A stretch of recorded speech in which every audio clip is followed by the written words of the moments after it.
ስሜት የአካልም ብሎም ደግሞ የውስጥ አእምሮ ደግሞ ቋንቋ ነው።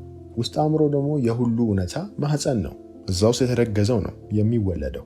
አእምሮ ደግሞ በምናብና በጠጣር መሀል ያለ ልዩነት መለየት አይችልም። በምናብ ያለም ጠጣር ያለ እንደ እንፋሎትና እንደ በረዶ ነው። የይዘት ሳይሆን የመገኘት ልዩነት ነው ያላቸው። ስሜት መሪ የሆነው ልብም መደበኛ ምት ላይ በሚሆንበት ጊዜ አንጎል ይነቃል። የአንጎል ሞገዶችን በመደራረብ ወደ ገምል ያድጋሉ፣ ይገሰግሳሉ። በሳይንሱ ቋንቋ ደግሞ ጋማ የሚባለው ማለት ነው። ከስር በመነሳት ከድልት ወደ ጤት፣ ከጤት ወደ አሌፍ፣ ከአሌፍ ወደ ቤት ሁሉም እየተሳሰሩ መሰላልን ጥምዝምዝን እየሰሩ ልክ እንደ ዘረመል ገስገስ ጋማ የሚባለው ላይ ይደረሳል ማለት ነው።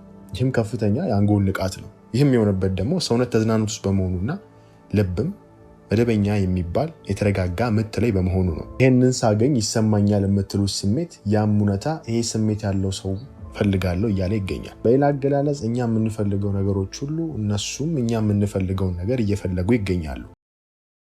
ይህንን ለማድረግ በዛ መገኘት ውስጥ መኖርን መምረጥ ነው።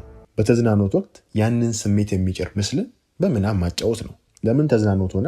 ሰው መደበኛ የልብ ምቱ የተረጋጋ ስለሚሆን፣ የልብ ምቱም የተረጋጋ በሚሆንበት ጊዜ አንጎሉ ስለሚነቃና ሁሉም የአንጎል ሞገዶች ደግሞ ተርገብግበው ገምል ላይ ስለሚደርሱ ስለሚገሰግሱ